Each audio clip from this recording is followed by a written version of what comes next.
嘛是无价，这是咱人的健康。来看到宜兰县罗东这间连锁便当店，互人逼消息讲油鼎的油用几年烫天拢唔捌伫咧换，另外搁再用清水来拌菜。卫生局接到消息，随派人来查查，发觉店头用的油确实拢唔捌换，要求业者爱限期改善，千万唔通结外，因为后日会搁来检查。 白骨精甲变做黄金色的，看起来酥酥脆脆，真好食款。伫咧宜兰罗东的一间连锁便当店，物件俗搁好食，真侪在地民众拢真爱去买。毋过即马煞红白讲，因用的油规年拢无换。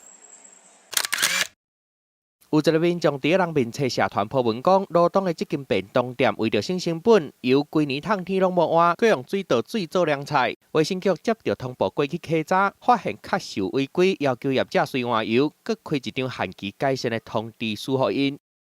那限期改善，如果我们8月10号再去追踪油品还是不符合我们的总极性化合物质的检查，那我们就会依食品卫生管理法违反第8条、依44条裁罚，最高是裁罚的就以6万到2亿为我们裁罚的基准。卫生局甲这间店列作重点稽查的对象，毋若是安尼问题，罗工处嘛发现头家无替员工保险，刷下来会请罗健保局来甲因发维护罗工的权益。记者综合报道。